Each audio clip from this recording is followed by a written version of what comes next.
If you are thinking of moving to San Antonio and you're like any normal or rational human being out there, you've probably considered buying a brand new construction house like the exact one we're sitting in right now, right?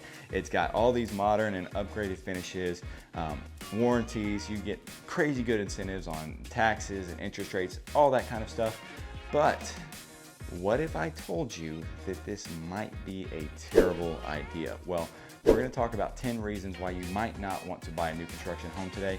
We're going to talk about a whole bunch of different things, starting with lot sizes are super small. Maybe some of the quality of these builders is really shoddy. And you know, maybe there's a couple other things that you maybe haven't heard of, like the property taxes. Did you know that when you buy a brand new house, property taxes have a major issue you have to deal with after the first year of being in that house? And then lastly, the very last thing that we're going to talk about is something that not a lot of people think about because you have these warranties, is that some of these builders in some of these areas have some major foundation issues that you have to deal with even with a brand new home. So let's get started right now. So the first thing is probably an obvious one, and that is that prices for new construction homes are a lot higher than resale homes in that same neighborhood. So if you're looking across the board, new construction, as you can probably imagine, is going to be a premium. If you got a house that is got warranties, it's got these brand new modern finishes, it's got, you know, all these incentives and everything that they're able to offer for these interest rate buy downs and concessions that they're giving you appliances, all this kind of stuff, they're going to be able to sell that house for a little bit more money, and that's one of the reasons that they are able to offer all those incentives, right? So when you look at prices of new construction homes versus a house that's maybe 2 or 3 years old in that same exact neighborhood, it's going to be a lot higher. Let's look at this neighborhood that I've talked about before on this channel, Meyer Ranch. Meyer Ranch is up in New Braunfels. Beautiful new construction neighborhood, tons of amenities, tons of awesome builders, including Perry Homes, which is kind of where we're shooting houses at today. The biggest thing that you need to know about these price differences is that for new construction in Meyer Ranch, Meyer Ranch has been around for about 5 years now. New construction in Meyer Ranch, average price is about $528,000 for a brand new home. The resale homes in the same neighborhood, basically the same size, roughly the same builders. There's a couple differences here and there, but the resale homes are going for about $450,000. So about a $78,000 difference. I mean, what is that? That's, you know, almost 20% roughly overall in that one neighborhood in particular, and that's the case across the board when you look at different things. I can give you examples, and we'll kind of talk about these later on, where people have sold houses after only owning that house for a year or two and they haven't gotten that equity back. That's one of the reasons that we're going to talk about later on, but you know, they had to sell that house. It was only a year or so old for way less than what they bought it for a year before. So I've seen that example across the board. And kind of like what we just talked about, appreciation, which is number 2, is another issue that you're going to have when buying a brand new house. You're not going to be able to see drastic appreciation right out the gate. You may be able to buy a house, maybe a resale home, and get a pretty good deal on it where you have some pretty good equity right away, but in most cases those new construction houses are going to sell for what they're worth and exactly what they're worth. They're not going to give you a great deal on that price because it's going to affect the entire rest of their sales in that neighborhood. So they're not going to cut the price drastically. That's why they're going to give you $30,000 to buy down the interest rate or to go towards your closing costs or to give you all these different other concessions, appliances, sprinklers, you know, new sod, I mean, upgrades in the house for free. Like, they'll give you all of that stuff before they drop that price. So you're going to have issues with appreciation, and that's why I always tell my clients, if you're looking to buy a new construction house, make sure that you do not want to sell that house for at least 3, 4, 5 years at a minimum, because if you sell before then, if you sell after 2 or 3 years, you're going to be, you know, really struggling to break even on that house. So number 3 is the quality of some of these new construction houses has definitely gone downhill, especially compared to some of the older houses that, you know, they say have good bones, right? A lot of these old houses have, you know, established neighborhoods. They've got all these builders that for a long time were building houses, and they took a while to build. They built things with, you know, heavy duty materials. They didn't take shortcuts like they do now. Some of these builders nowadays are just after the cheapest contractors. The ones that we're in right now, like this is amazing. Like, this is one of the best builders, is Perry Homes, right? These are probably one of the exceptions, right? But some of these lower end builders out there are really cutting corners. If they're deadlines, they're deadline driven builders. And so if they have somebody that is not going to be able to come work that day, but they have a house that needs this whatever thing done that day, they'll find the cheapest guy out there to come out there and get that work done. There's also a lot of builders that I've talked to and talked to them about the quality issues that they've had, and they tell me specifically that, oh, they send out bids every single month, and whoever comes in the lowest is who they use. It doesn't matter what their reputation is. So you have some serious issues with quality of construction. That's where a lot of these finishing issues, these like lack of good finishes, you know, you can just see it, just walking through the house, caulking, paint, stuff out of flush, you know, things that, walls that look kind of off kilter, like, you know, crooked, stuff like that, cabinets that don't close right, all those little things like that. With some of these houses, you'll see those problems because of these quality and craftsmanship issues. Now, one thing I want to remind you guys, that if you are considering moving to San Antonio, my name is Michael McCall. I'll introduce myself real quick. Run the Life in San Antonio, Texas home group. I've helped hundreds of people just like you move to San Antonio, and the vast majority of them honestly are buying new construction. So if you are wanting to know which, you know, what are the better builders out there, what are the best neighborhoods, where should I be looking for a new construction house, reach out to me. My information, my phone number, my email is all down in that first comment down below. So go down there, you can find my email, phone number. You can also schedule a call with me down there. If you guys are looking to move here, whether it's in 2 days or 2 years, reach out to me. Love helping you guys move here to San Antonio. And you can call me, text me, email me anytime, days, nights, or weekends, especially if you're looking at new construction houses. Now, let's keep going. We're gonna get on to number 4. Number 4 is talking about lot size, right? So as you can see, the house that we're at a really good model home right now. So let's do this. Back here. Okay, so one of the good things about new construction, you don't have any grass to mow. So if you want this big fancy playscape or a big yard to put a pool back here, that's probably not gonna be, you know, the best situation is buying a new construction house. You may find some that'll have a little bit bigger lots, right? But in most cases, you're getting about 10 to 20 feet off the back porch, and that's pretty much all you're getting, right? So you really need to consider that. Lot size is a major negative whenever it comes to new construction houses. But it's not just the depth that you have to worry about. Some of these houses actually have deeper yards, but what you get to see is the houses are squished right on top of each other. So let's hustle up here to the front, because number 5 is that houses are right on top of each other. So we're out here on the front of this model home park here in Seguin. What you can see, if we look across the street over here, is that you can see where they have this row of houses over here. But what I want you guys to notice is that right in between those houses, you got 10 feet literally between the houses, right? You've got a 5-foot side yard on either side with both houses. This is gonna be the case for just about every single one of these houses. You can see down the street over there, all these houses are right on top of each other. Builders are gonna put everything in as close of space as they can to make sure that they are putting as many houses in a neighborhood as they possibly can, right? So definitely a major negative, and one that is probably one of the biggest reasons why a lot of people that I talk to don't want new construction. So number 6 is, even though you're buying a brand new house, if you go in, look at it, and you buy it after it looks brand spanking new, just like this, awesome, brand new, modern house, looks amazing, right? It didn't always look like that, and it may not always look like that in the future. This is what it looks like beforehand. You can kind of see you got a little bit of a mess here, and that's what that house can turn into if you're not careful and if you buy with the wrong builder. A lot of these older houses, these resales that you can buy that are maybe 4 or 5 years old, have had some of these settling issues, these immediate issues that are gonna happen right after the house is built, already dealt with. You also may have older houses that have been upgraded, and you get even nicer finishes than you would get in some of these brand new modern houses, right? You may also have some of those houses that are in the areas that you're looking at that are prone to foundation problems, which we're going to talk about at the end of this video, that maybe they've had those foundation repairs already done, any major plumbing work already done, any roof problems. It may have a brand new roof, may have a brand new AC system, but it's an older house with good bones, all this other stuff, right? So that's number 6. Number 7 that I'm going to tell you about is the HOAs. HOAs are probably one of the major things that a lot of people absolutely despise whenever they're looking at new construction houses. I get messages all the time, and I welcome these messages, by the way, of people asking, where can I buy a new construction house that doesn't have an HOA? And the simple fact is, in San Antonio, that is very rare and is not common at all. I honestly can't even think of one specific neighborhood that doesn't have an HOA that's a brand new construction house, right? So you have all of those problems with the HOAs that people think of from moving from Florida or California, right? But what I can tell you is that the HOAs in San Antonio are not nearly as bad as they're made out to be.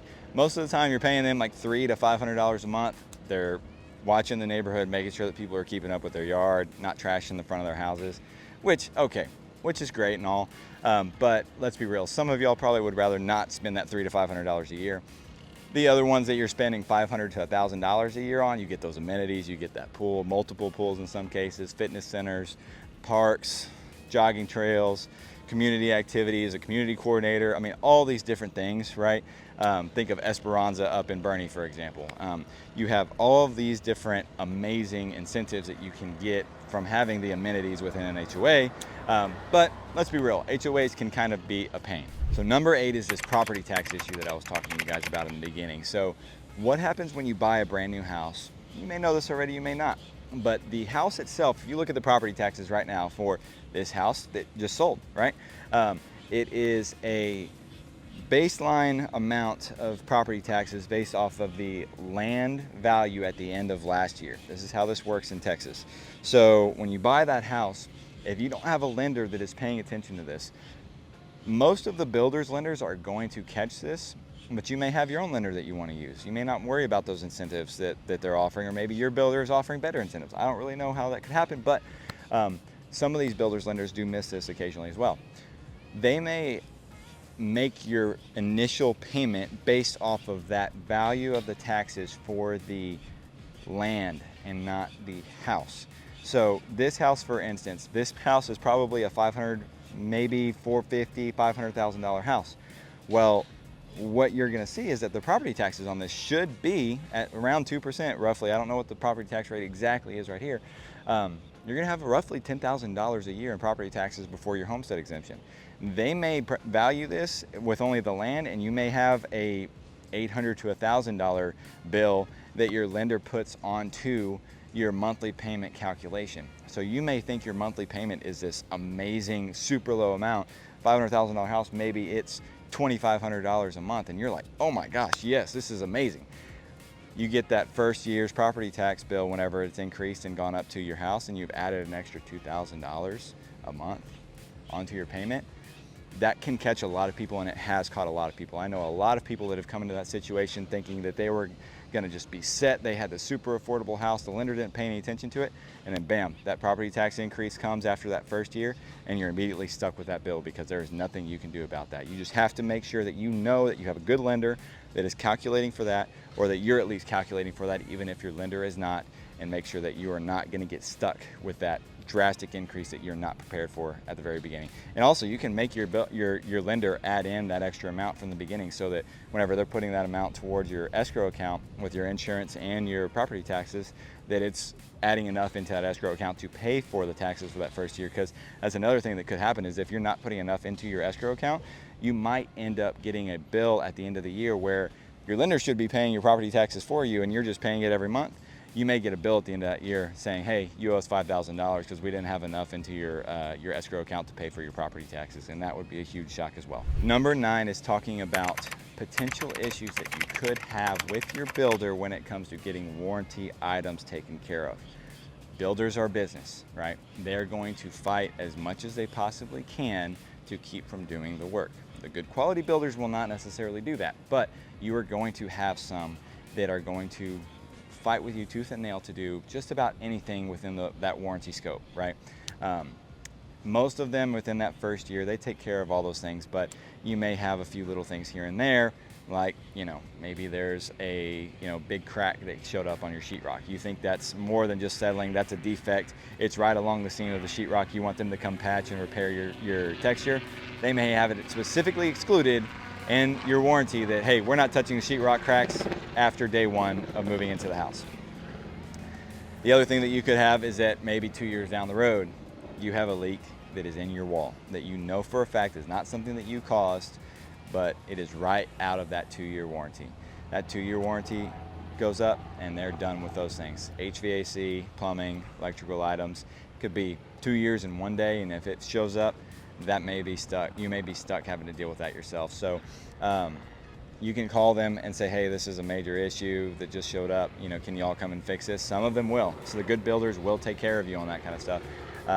But even if this happens within that 2-year warranty, I have heard of plenty of times where the builders are coming back and saying, oh, no, that's not a warrantable item. That's something that you caused. That was because you installed the water softener yourself, or you replaced the water heater yourself. You did, whatever these little things that they'll make up excuses for, they'll try to find ways out of it. So that's just something that you have to consider when you're looking at these new construction houses. And last but not least, number 10 is the foundation issues and development issues that you can potentially have with a brand new home.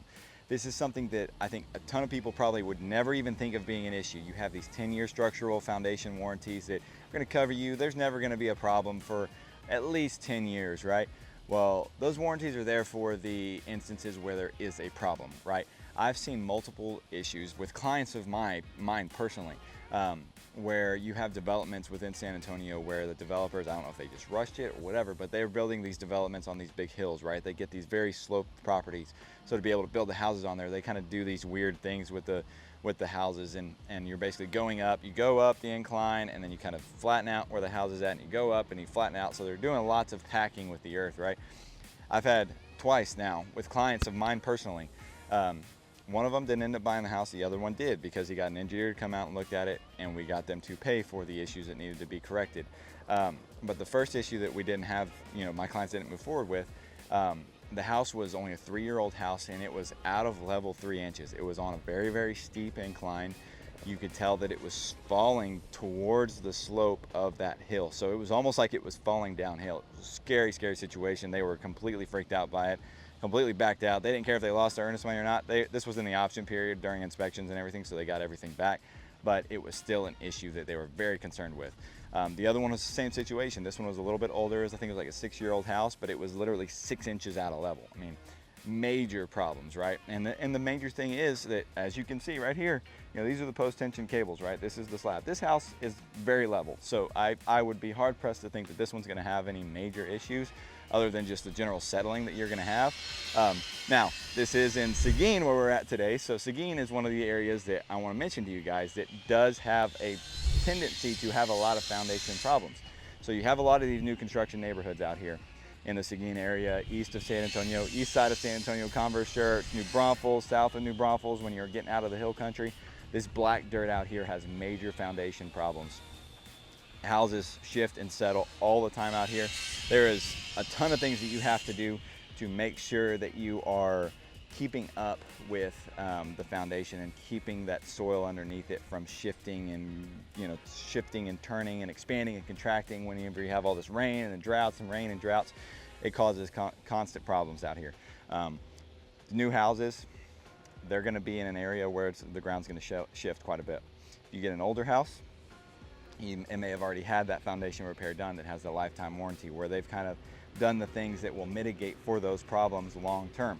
So that's something to consider, is that with these brand new houses, and especially in these areas that have these foundation problems prone to them with all this black dirt, you may get into a situation where the house itself is going to have a lot of shifting, especially early on. But a lot of these builders, especially the really, really good ones, will tell you what you need to do to make sure that doesn't happen, which is great. It really helps mitigate things whenever you are using a really good builder and buying a house from a really good builder. They'll tell you what needs to happen to make sure that those don't go wrong down the road. And they're also going to honor the warranties, right? One major tip that you can have, and that I can tell you if you're buying a new construction house, I would love for you to buy a new construction house with me, and I can tell you this up front, but go in and get that house right after you move into that house. No matter where you're at, this is a tip that I just recently learned. Get somebody, a foundation guy, to come out and measure the house to tell you where it's at, and use that as a baseline to where you start seeing major settling issues, lots of cracks, cracked tiles, cracks on the walls. You can use that as a baseline to show the builder, hey, this is what it was whenever I bought the house. This is where it's at now. It's shifted 3 inches off of the side right here, so you can use that to kind of sell your case, right?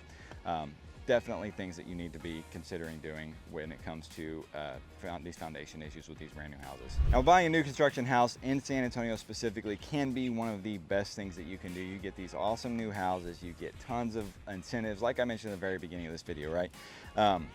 But you have to take into consideration all of these things that we talked about. There's 10 big reasons why you might not want to do it, and just 10 things to think about as you're doing it, as you're going out and looking for that new construction house.